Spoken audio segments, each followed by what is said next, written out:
Welcome back to Let's Talk with me, Sharad Kutan. I have with me James Chin. He's a professor of political science and director of the Asia Institute at the University of Tasmania. That's way down south, way down south. Many seas divide us, I believe.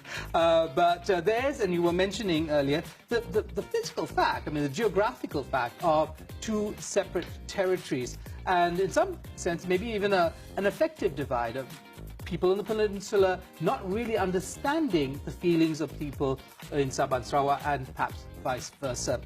Likely to give us a bit of a sense of where that effective divide began. Did it begin long time ago, or was it the result of that pile of grievances that we were talking about earlier? Well, I think the grievances have always been there. It's just that especially for Sarawak, for a very long time, Sarawak was ruled by a single family, and you also had a very strong man on this side, Mahathir, during his first administration from 1981 to 2003. So I think during that phase of Malaysia's political development, these sort of issues, you could not raise it. So I think what we're seeing now is that we're living in a very different world. In the old days, even if you were to raise it, nobody would report it. Nowadays, because of the social media, you can actually broadcast whatever you want to say. So I think we're living in a very different political environment now. But I think the important thing to note was that during much of the 70s and 1980s, the government's emphasis was different. It was all about trying to build up the country. You have to remember, Malaysia went through the industrialization phase under Mahathir. So everything was centralized. He was a man in a hurry. He wanted to get things done very quickly. So for Sabah and Sarawak, it was never on his political radar until the mid-1980s. What happened in the mid-1980s was that there was political turbulence in Sabah with the rise of Parti Bersatu Sabah. Then he suddenly realized that I better keep an eye on Sabah. But in Sarawak, it was very, very stable under a single family. But in Sabah, he began to intervene directly. So we had the Raja Brooks single family. Now we have the Taib Mahmud single family. Is that what you're talking? Yes, yes. Yeah. Not only Taib, but he and his uncle ruled from 1970 onwards. So the question is, and this is an excellent moment to bring in this, the complicity of leaders from Sabah and Sarawak in the game plan that was hatched, if you like that language of conspiracy, hatched in Putrajaya, in the peninsula. Why did they play along for so long? Well, part of it is because, as I mentioned, the development agenda and the fact that you had a very strong man in power. And also, I think at that time, the leaders of Sabah and Sarawak did not really understand the full implications. So, for example, because the chief minister was so strong, basically the chief minister set the agenda. So one of the issues you have in Sabah and Sarawak is that people are very angry. They're saying that in 1974, the Petroleum Development Act, PDA, was forced upon the people of Sabah and Sarawak. In fact, they would argue that, the thing is not valid because the people were never consulted. It was the chief minister who basically signed away the oil rights, when, in fact, they should have brought the PDA into the State Assembly. Is that your opinion, too? I mean, do you share some of these very popular opinions that circulate on social media in the kind of talk that there is coming out of Sabah and Sarawak? Do you think Sabahans and Sarawakians truly understand the dynamics that have led them to this situation they're in now?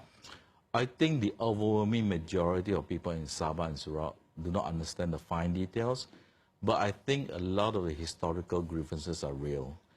As I mentioned at the start of this program, you only have to drive 1 hour outside of Kota Kinabalu or 1 hour outside of Kuching or the major urban centers, you will see a totally different world.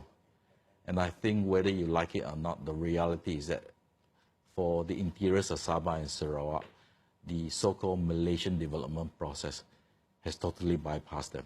Okay, so if it's resolved by budget, allocations that emphasize rural development specifically in those territories, will we see a dialing down of these demands for increased autonomy? Would that in itself, and I asked this before as well, I mean, is the money really the thing? No, the money is just one part. I think when people in Sabah talk about autonomy, like I said, it's a bit of everything. So basically, they wanted to be treated as equal partners. That's the first thing, recognition from this side that we are the original founders of Federation Malaysia, and therefore we have special status in the Federation compared to all the other states. We have special autonomy, so basically we want to be left alone. We need the additional money. In some ways, we are not asking you to give us back our money because it's our money in the first place.